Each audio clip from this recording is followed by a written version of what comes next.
आपूर्ति विभाग झारखंड सरकार के JSFC कड़रू द्वारा प्रकाशित निवेदक संख्या 1/2022 579 में संशोधन कर पुनर्निविदा प्रकाशित करने के संबंध में लोगों का क्या कुछ कहना है, आइए जानते हैं हम लोगों से ही।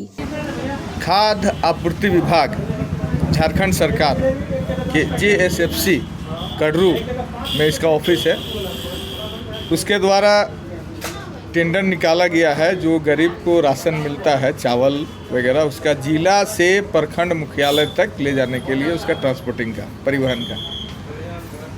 उस निविदा में सबसे पहले हम लोग आज मैडम से मिले, सचिव हिमानी पांडे से, और हम लोग उस निविदा के विरोध में 3 मांग किए हैं।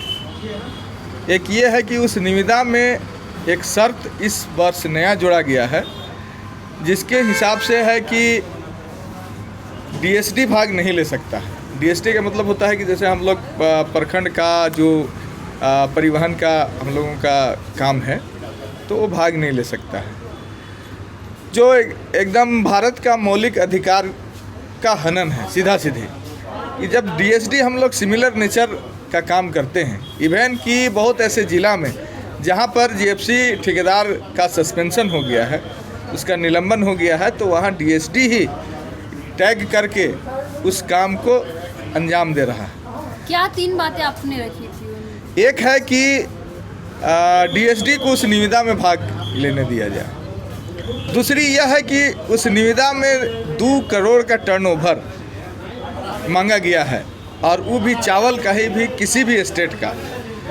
तो जो डिमांड किया गया है उस निविदा से, उससे साफ यह झलकता है कि सरकार इस निविदा को सिर्फ फॉर्मेलिटी पूरा करने के लिए निकाली है।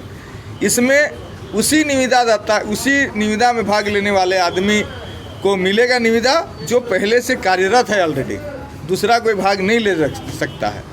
2 करोड़ चावल का ही टर्नओवर मांगा गया है। ऐसा क्यों? अगर किसी का कंपनी कोई दूसरा चीज़ का ट्रांसपोर्टिंग करता है, तो उसका अगर टर्नओवर 2 करोड़ का है, तो इसमें भाग क्यों नहीं ले सकता है? तीसरा बात यह है कि उसमें 10 ठो गाड़ी का उसका ऑनर होना चाहिए, माने मालिकाना उसका हक होना चाहिए। एग्रीमेंट में क्यों नहीं कर सकता है? अगर हम ट्रांसपोर्टिंग का काम करते हैं, तो किसी से एग्रीमेंट में 10 ठो गाड़ी लेकर के हम उसका ट्रांसपोर्ट क्यों नहीं कर सकते हैं? इसमें शर्त में लाना यह गलत है।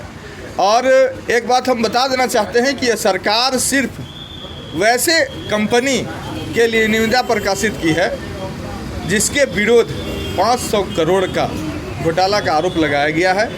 सरकार उस पर कार्रवाई नहीं करवाई।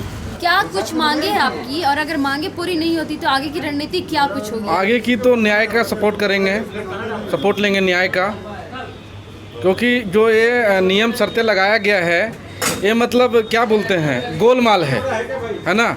ये नियम शर्तें गोलमाल है। जो ऑलरेडी कंपनी 500 करोड़ की घोटाला है ना, उसी कंपनी को बढ़ावा दिया जा रहा है, और हम लोग निम्न वर्ग को वो काम नहीं दिया जा रहा है। शर्तें लागू है, 2 करोड़ का ट्रांजैक्शन मांगा गया है, वो ट्रांजैक्शन हम देंगे, और अगर दूसरा विभाग में काम करते उसका ट्रांजैक्शन देंगे। अब फूड का ही मांगा जा रहा है, तो हम फूड का वर्क करेंगे तभी ना हमारे पास फूड का होना चाहिए। तो फिर हम इस टेंडर में कैसे भाग ले सकते हैं?